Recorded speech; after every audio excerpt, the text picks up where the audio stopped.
நீங்களாம் அப்படியே ஒழுக்கமா? அப்படியே வலியுது ஒழுக்கம் கொஞ்சம் தொடச்சுக்குங்க. அப்படிங்கிறது போல துருக்கியோட ஃபாரின் மினிஸ்டர் ஹக்கான் ஃபிடான் அவர்கள் தரப்பிலிருந்து காரசாரமான கொந்தளிப்புகள். பிரான்ஸ்ல ஒரு பெண்மணின்னு கூட பார்க்காம லீ பென் அவர்கள் மரியா லீ பென் அவர்கள புடிச்சு ஜெயில்ல போட்டுக்கிறீங்களே, கேட்டீங்களா ஏதாச்சு? கேட்டீங்களா? அதாவது கேட்க முடியுதா உங்களால? எதிர்ப்புகள் சொல்ல முடியுதா? சரி ஓகே. மால்டோவால ஒரு பொண்ணு ஜெயிச்சுக்கிறாங்க. பெண்ணுன்னு கூட பார்க்காம புடிச்சு ஜெயில்ல போடுறீங்களே கஸ்டல் அவர்கள. கேட்கிறீங்களா? ஏதாவது கேட்க முடியுதா உங்களால? இல்ல. ஜா ரொமேனியால ஜார்ஜிகஸ் அவர்கள் ஜெயிச்சாரு. முடியாதுன்னு சொல்லிட்டு எலெக்ஷன் இப்ப வரைக்கும் நடத்த முடியுதா? இல்ல. இத்தனை அழுக்க வச்சுக்கிட்டு எங்க மேல வந்து நீங்க சொல்றீங்களே, எந்த மூஞ்சிய வச்சுட்டு வந்து கேக்குறீங்க யூரோப்பியன் யூனியன் அப்படிங்கிறது போல நானும் சில பிட்டு போட்டுக்கிறேன். அவரு நல்லாவே கேட்டுக்கிறாரு. இன்னும் வண்ட வண்டையா கேட்கிறாரு. இதுக்கு மேல இல்ல யூரோப்பியன் வாய திறந்தா பச்சை பச்சையா கேட்பாங்க போல தெரியுது. ஆனா தெளிவா கேட்டுக்கிறாங்க. அந்த அளவுக்கு இருக்குது. அது அங்க வந்து பாத்தீங்கன்னா இருக்குது. அந்த அழுக்கெல்லாம் கொஞ்சம் அப்படியே சோப் போட்டு குளிக்கணும் அவங்க முதல்ல. போய் காசு இல்ல. எங்கேயாவது போய் நீராடிட்டு வந்தா தான் கொஞ்சம் அதெல்லாம் தெரியும் இல்லையா? அத விட்டு போட்டு அத செய்யாம ஊர்ல இருக்கிறவங்களுக்கெல்லாம் வந்து உபதேசம் பண்ணிட்டு இருந்தா எப்படிங்க? அப்படிங்கிற போல பலரும் கேட்டுக்கிறாங்க. பல அட்மினிஸ்ட்ரேஷன் வந்து வரவேற்பு தெரிவிச்சிருக்காங்க. வாங்க வாங்க அப்படிங்கிறது போல. ஏன்னா துருக்கியோட எர்டகன் அவர்கள் திரும்பவும் அப்படியே வெறி கொண்ட மூஞ்சியோட இஸ்ரேல பார்த்து காட்டுன்னு காட்டிட்டு இருக்கிறாரு. அதாவது அவர் இஸ்ரேல திட்டுறது வந்து பாத்தீங்கன்னா, இஸ்ரேலுக்கான திட்டலே இல்ல. மிரட்டல்களே கிடையாது. இது எல்லாமே அமெரிக்காவுக்கான மிரட்டல்கள். இந்த இஸ்ரேல மட்டும் தூக்கிட்டு அமெரிக்காவ போட்டு பாருங்க. எல்லாம் சூப்பரா இருக்கும். அப்படிங்கிறது போல பலரும் சொல்லிட்டு இருக்கிறாங்க. தொடக்கூடாத இடத்துல தொட்டுட்டா இஸ்ரேல். அமெரிக்கா என்னோட ஆட்சியை நீ குலைக்க போக்குறியா இஸ்ரேல்? அமெரிக்கா அது மாதிரி இந்த இஸ்ரேல் அதெல்லாம் அழிச்சிட்டு அமெரிக்கா அப்படின்னு பட்டு பாத்தீங்கன்னா, அப்படியே தெரியும். அந்த ஆக்ரோஷம் அப்படியே மூஞ்சில தெரியும். அப்படியே லைன் அப்படி பிக்ஸ் பண்ணீங்கன்னா தெரிஞ்சிடலாம். அமெரிக்கா ஏதோ எசக்கு புசுக்கா ட்ரை பண்ணி பார்த்துக்கிறாங்க. இதுவும் தோல்விதான். ஃபர்ஸ்ட்டு ஜார்ஜியா எலக்ஷன்ல வந்து ஆட்சி கலைப்பு கொண்டு வந்தால ஏதாவது பண்ணிடலான்னு ட்ரை பண்ணாங்க. கடைசியில அந்த அம்மாவை டிவிக்கு வச்சதுதான்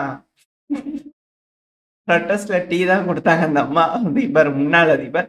அடுத்தது வந்து பார்த்தீங்கன்னா, துருக்கி. இப்ப இங்கேயும் வந்து ஆட்சிக்கு ஹெல்ப் பண்ணி நைக. இப்ப அடுத்தது மேல வந்து பார்த்தீங்கன்னா, ரொமேனியா. இப்ப அதுல எலக்ஷன் வச்சா தோத்துருவோமா? ஜெயிச்சுருவோமா? அப்படின்ற ஒரு மிக பெரும் சந்தேகத்துல சுத்திட்டு இருக்கிறாங்க. இதெல்லாம் இருக்கும்போது ரஷ்யாவுக்கு ஃபேவரா போகக்கூடிய விஷயங்கள் தான் இருக்கு. அது மட்டும் இல்லாம ஜெர்மனில வந்து பார்த்தீங்கன்னா, புட்டின் எங்கள் நண்பன். தயவு செஞ்சு யாராவது போர் ஈர்ன்னு ஆரம்பிச்சீங்கன்னா அவ்வளவுதான். அப்படிங்கிற மிக பெரும் அளவுல மக்கள் அலைகடல்னு திரண்டு புட்டின் அவர்களுக்கு ஆதரவா ப்ரொடெஸ்ட் பண்ணிட்டு இருக்காங்க அப்படிங்கிற செய்திகள்லாம் பார்க்க முடிஞ்சுது.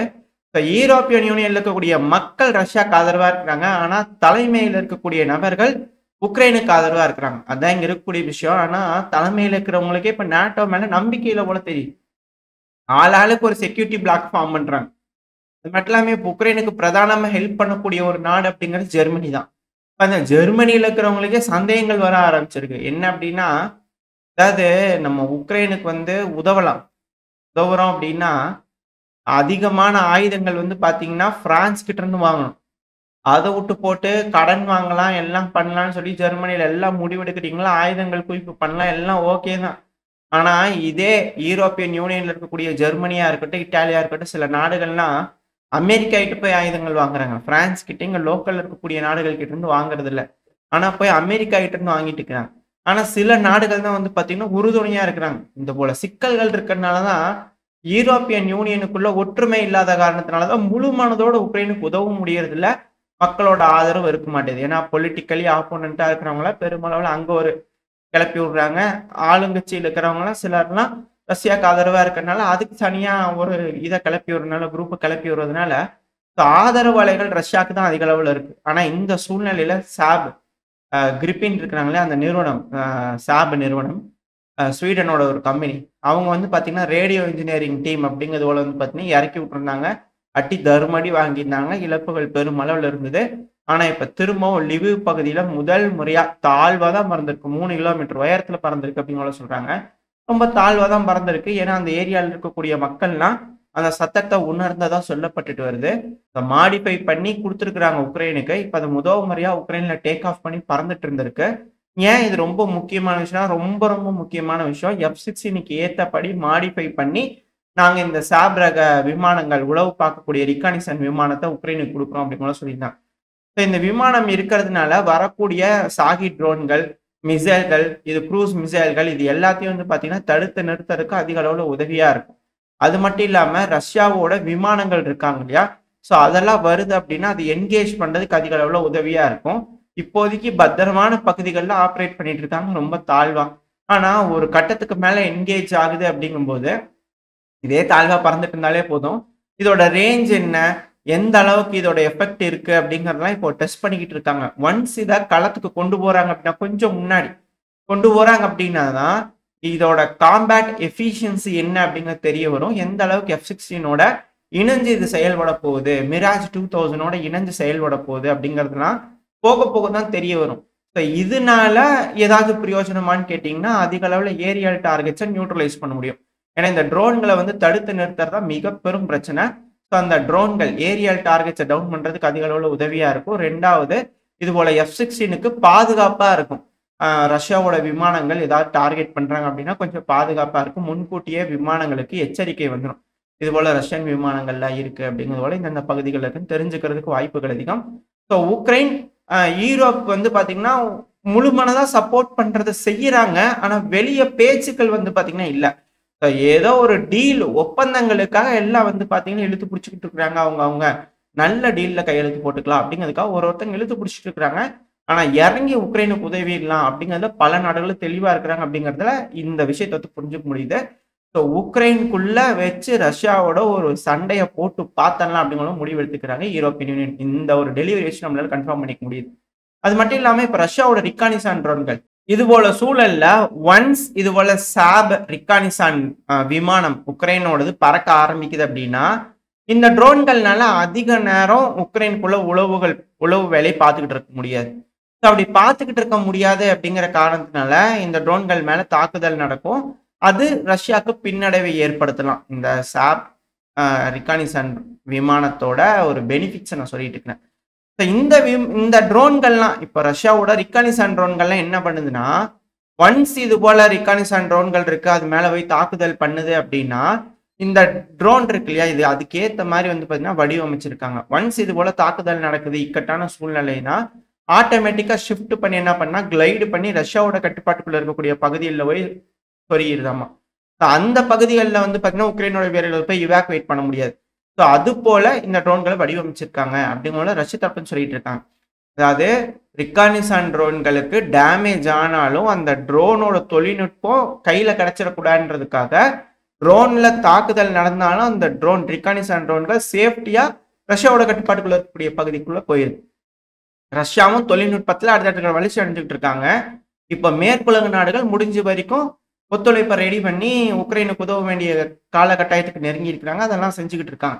ஸோ அப்படி செஞ்சுக்கிட்டு இருக்கக்கூடிய இந்த சமயத்துல டெக்னாலஜிலி யார் ஜெயிக்க போறாங்க? டெக்னாலஜி வைஸ் உக்ரைனோட, அதாவது யூரோப்பியன் யூனியனோட அவங்களோட டெக்னாலஜி சுப்பீரியரா இருந்துச்சுன்னா ஓரளவுக்கு முட்டு கொடுக்க முடியும். அப்படி இல்லைன்னா சிக்கல் தான்.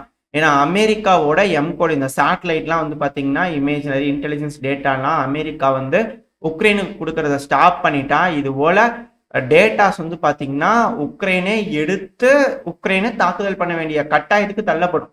யூரோப்பியன் யூனியன்ல வேற ஏதாவது செய்யறாங்கன்னா எசக்கு புசுக்கா ரஷ்யா தாக்குதல் பண்ணிட்டா என்ன பண்றது அப்படிங்கிற சிக்கல் பெருமளவுல இருக்கு. அது மட்டும் இல்லாம யூரோப்ல இருக்கக்கூடிய வடக்கு பகுதியில் இருக்கக்கூடிய நாடுகள் இவங்களுக்குள்ள அச்சங்கள் வர ஆரம்பிச்சிருக்கு. ஏன்னா ரஷ்யாவோட ட்ரோன்கள் ஆர்டிக் பகுதியில வேலை செய்யற மாதிரியான ட்ரோன்கள், அதிநவீனமான ட்ரோன்கள் உருவாக்கிக்கிட்டு இருக்காங்க. அது குளிர் பிரதேசம், அதிக குளிர்ல இது போல ட்ரோன்கள் செயல்படணும். பேட்டரிஸ்லாம் அந்த அளவுக்கு ஒத்துழைக்காது. ஒருவேளை ஏன்னா -40, 50, 16 போயிட்டு இருக்கு இல்லையா சில ஏரியாக்கள்ல, ரஷ்யாக்குள்ள அந்த மாதிரி போயிட்டு இருக்கு. ஆனாலும் அவங்களால பேட்டரிஸ் அதுக்கேற்ற மாதிரி ரெடி பண்ண முடியும். அவங்ககிட்ட தொழில்நுட்பங்கள் இருக்கு. அதுக்கேற்றபடி நம்மளும் இந்த ரேஸ்ல போகணுன்றதுக்காக யூரோப்போட வடக்குல இருக்கக்கூடிய நாடுகள், குறிப்பா டென்மார்க், நார்வே, பின்லாந்து, ஸ்வீடன் இவங்கெல்லாம் இணைஞ்சு நேட்டோக்கு ஆல்டர்னேட்டா ஒரு அமைப்பு இங்க உருவாக்கிடலாமா, மிலிட்டரி அலையன்ஸை அப்படிங்கலாம் ட்ரை பண்ணிட்டு இருக்காங்க. இவங்களாம் எதுக்கு தான் நேட்டோல சேர்ந்தாங்க, அதுக்கப்புறம் எதுக்கு தான் இப்படி திரும்பி ஒரு ஃபார்ம் பண்ணிக்கிட்டே இருக்கிறாங்க, தனித்தனியா பிரிஞ்சு தனித்தனியா செயல்படலாம் அப்படிங்கிற முடிவுகள் இருக்கா? ஏன்னா இவங்களுக்குள்ள ஆயுதங்கள்லாம் யார் உருவாக்குறது, யார் பண்றது, இது போல ஏகப்பட்ட சிக்கல்கள் குளறுபடிகள்லாம் இருக்கும் போல இருக்கு. நாங்களா தனி டீம், நாங்க இது போல சேர்ந்து இங்கிட்ட கான்சென்ட்ரேட் பண்றோம், எங்களுக்கு வேணுங்கிறா நாங்க பாத்துக்கிறோம். நீங்கெல்லாம் ஒரு சைடு சேர்ந்து கான்சென்ட்ரேட் பண்ணி நீங்க சென்ட்ரல்ல மத்திய பகுதியில் அடிக்கீங்க. அப்புறம் துருக்கியில் ஆட்சி கேள்வி பண்ணியிருந்தாங்கன்னா மேபி துருக்கி வேற பக்கத்தில் அடிச்சிருக்கலாம் ரஷ்யாவுக்கு. இப்போ அதுக்கான வழி இல்லை. பார்ப்போம். வெயிட் பண்ணி பார்ப்போம். அது மட்டும் இல்லாம இப்ப ரொமேனியா, ஹங்கேரியா, ஸ்லோவாக்கியா, செர்பியா இந்த நாடுகளுக்குலாம் அழுத்தங்கள் இருக்கு. அவங்கலாம் என்ன செய்ய போறாங்க அப்படிங்கிறத பார்ப்போம். ஆக மொத்தம் ஈரோப் ஃபுல் ஃப்ளெட்ஜ்டா என்கேஜ் பண்றதுக்கு தயாராகிக்கிறாங்க. அதான் குரூப்பா பிரிஞ்சுக்கிட்டு இருக்காங்க. இந்த குரூப்ல இருக்கக்கூடிய ஸ்வீடன் தான் வந்து பாத்தீங்கன்னா ரிகானிசான் விமானத்தை வந்து பண்ண உக்ரைனுக்கு கொடுத்துருக்கு. எந்த அளவுக்கு உக்ரைன் எஃபெக்டிவா இதுக்கு மேல பயன்படுத்த போறாங்க அப்படிங்கறத இதுல இருக்கக்கூடிய கேள்வியே. இப்போ ஒரு விஷயம் வெட்ட வெளிச்சமா எல்லாத்துக்கும் தெரிய ஆரம்பிச்சிச்சு. ஏன் ரஷ்யா இந்த டின்ப்ரோ பெட்ரோஸ்க்குள்ள எப்படியாவது ஓடி போயிடணும் அப்படிங்கிறதுக்காக மிக பெரும் அளவில் இந்த டொனஸ்க் ரீஜன்ல ஒரு அஃபென்சிவ் ஆபரேஷன் ஈடுபட்டுக்கிட்டு இருக்காங்க. ஏன்னா மற்ற பகுதியை விட இந்த பகுதியில ரஷ்யா கான்சென்ட்ரேட் பண்றதுக்கான காரணம் என்ன? ஏன்னா ஒன்ஸ் இந்த டின்ப்ரோ பெட்ரோஸ்க் பகுதிக்குள்ள வந்துட்டாங்க அப்படின்னா உள்ள ஊடுருவி அதுல பெருமளவுல முன்னேறாங்க அப்படின்னா அதிக அளவுல ட்ரென்ச் எல்லாம் கிடையாது. இப்போ களத்துல வந்து பாத்தீங்கன்னா பக்ரோஸ்க்கு, டொனஸ்க்கு, அந்த மேல இருக்கக்கூடிய டொனஸ்க் பகுதியில பக்ரோஸ்க்கு, மேல கூட கிரமட்டாஸ்க்கு, ஸ்லோவையான்ஸ்க்கு, லிமெனு, சிவர்ஸ்க்கு, ஸோ இந்த பகுதிகள்லாம் ப்ரொடெக்ட் பண்ணிட்டு இருக்காங்க. அப்புறம் மேல கர்கிவ்ல குப்பியான்ஸ்க்கு பகுதி, கீழே ஜாப்ரோசிஷா பகுதி, இதெல்லாம் ப்ரொடெக்ட் பண்ணதுக்கு ரெடி ஆயிட்டு இருக்காங்க.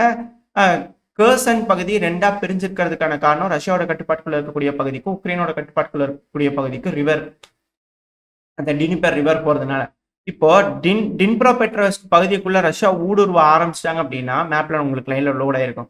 அந்த வழியா போய் இந்த டின்ப்ரோ ரிவரை மட்டும் தொட்டுட்டாங்க அப்படின்னா கீழே ஜாப்ரோசிஷாக்குள்ளேயும் இறங்கலாம், மேல ப்ரோவேரி வரைக்கும் போய் அந்த பெலருஸோட கனெக்டும் பண்ணலாம். ஸோ அந்த ரிவர் லைனை பயன்படுத்தி ரஷ்யா அதிக அளவுல முன்னேற ஆரம்பிச்சிருவாங்க. கொஞ்சம் பார்த்து சூதானமா இருங்கப்பா, முன்னாடி சண்டை பிடிச்சிட்டு இருக்கிறீங்களா, அவங்க யாருக்கு சப்ளை இல்லாம போயிடும், அப்புறம் வந்து அப்படியே கட்டி பிடிச்சிக்குவாங்க வந்து எல்லாரும், அப்புறம் மேல பெலருஸ் வந்து ஒடியாந்துருவாங்க. ரஷ்யா போய் டச் பண்ணிட்டாங்க அப்படின்னா அதுக்கப்புறம் அவங்களுக்குள்ள போக வர இதெல்லாம் இருக்கும் இல்லையா, அங்கிருந்தாலும் வரக்கூடாது, இங்கிருந்து நாங்கள் போய்க்குவோம் அப்படிங்கிறது போல ஏதாவது அண்டர் கிரவுண்டு ஏதோ ஒன்று பண்ணி வச்சிருந்தாங்க, டனல் சிஸ்டம்லாம் பண்ணாங்கன்னா ரொம்ப சிக்கலாயிரும். ஸோ அந்த இடத்துல மட்டும் தோத்துறாதீங்க, அந்த இடத்த ரொம்ப டிஃபெண்ட் பண்ணுங்க அப்படிங்கிற போல உக்ரைன்ல இருக்கக்கூடிய நபர்கள், முக்கிய பொறுப்புல இருக்கக்கூடிய நபர்கள் தரப்புலாம் வார்னிங்ஸ் வந்துகிட்டு இருக்கு. எந்த அளவுக்கு உக்ரைன் இந்த இடத்துல இருக்கிறாங்கன்றது பார்க்கலாம். ஏன்னா ஒன்ஸ் அந்த டினிப்பர் ரிவர் வரைக்கும் போயிட்டாங்க அப்படின்னா ரஷ்யாவோட ரேஞ்சுங்கிறது இன்னும் இன்க்ரீஸ் ஆக ஆரம்பிச்சிடும். போலாண்டு வரைக்கும் இன்க்ரீஸ் ஆக ஆரம்பிச்சு, சரி ரொமேனியா வரைக்கும் இன்க்ரீஸ் ஆக ஆரம்பிச்சிடும். ஸோ அது போல ஒரு விஷயம் நடந்துருச்சுன்னா உக்ரைனுக்குள்ள ரிக்கானிசானே இருக்காது, ரிக்கானிசான் விமானங்கள் எதுவுமே பண்ண முடியாது, லாங் ரேஞ்ச் ட்ரோன்களுக்குள்ள வேலையே இல்லாமல் போயிடும். ஸோ அந்த காரணத்தினால ரஷ்யாவோட டார்கெட் அது வரைக்கும் இருக்குமா அப்படின்ற கேள்விகள் இருக்கு. ஒன்ஸ் அதை செஞ்சுட்டாங்க அப்படின்னா, முழுவதும் இந்த பார்ட் எடுத்துட்டாங்க அப்படின்னா, டினிப்பர் ரிவர் வரைக்கும், டினிப்பர் ரிவரோட கிழக்கு இருக்கக்கூடிய முழு பகுதியில் ரஷ்யா எடுத்துட்டாங்க அப்படின்னா ரஷ்யாவுக்கு ஒரு சேஃபான பஃபர் ஜோன் கிடைச்சிரும். அதுக்கப்புறமா அவங்க ஜாப்ரோசிஷியா பகுதி, பேலன்ஸ் இருக்கக்கூடிய ஜாப்ரோசிஷியா பகுதி, மிக்கலைவு, ஒடசா இந்த பகுதியிலாம் கான்சென்ட்ரேட் பண்ணுவாங்க அப்படிங்கிற சொல்லப்பட்டு வருது. இது ஒரு நீண்ட காலத்துக்கான யுத்தத்தை ப்ரிப்பேர் பண்ணிக்கிறாங்க. இது ரஷ்ய அதிபரான விளாடிமிர் புட்டின் அவர்கள் மிலிட்டரி யூனிஃபார்ம் போட்டிருந்தாங்க இல்லையா, அதுல இருந்து புரிஞ்சுக்கலாம் அப்படின்னு பல அனலிஸ்ட் சொல்லிட்டு இருக்காங்க. ஒரு மாபெரும் திட்டங்கள் இருதரப்பையும் தீட்டப்பட்டு இருக்கு. என்ன நடக்க போகுது? ரஷ்யாவோட கை தொடர்ந்து முன்னேறிட்டே இருக்குமா, உயர்ந்துட்டே இருக்குமா, இல்ல மேற்குலக நாடுகள் ஏதோ ஒரு சித்து வேலை செய்வாங்களா, என்ன நடக்க போன்றது பொறுத்து வந்து பார்த்தலாம். ஓரளவுக்கான தகவல்கள் இந்த பையில பார்த்துருப்போம்னு நினைக்கிறேன். இதோட இந்த பதிவை நான் முடிச்சுக்கலாம். இந்த பதிவு எப்படி இருந்துச்சு, உங்களுக்கு பிடிச்சிருக்கா? பிடிச்சனா லைக் பண்ணிட்டு உங்க ஃப்ரெண்ட்ஸ் ஷேர் பண்ணிக்கோங்க. அது கூட மறக்காம இந்த பதிவு பத்தி உங்களோட கருத்துக்களை கமெண்ட் செக்ஷன்ல சொல்லுங்க. இந்த பதிவு நல்லா இருக்கும் நம்பிக்கையில் அடுத்த பையன் உங்களை சந்திக்கிறேன். அது வரைக்கும் ஸ்டே சேஃப், பை.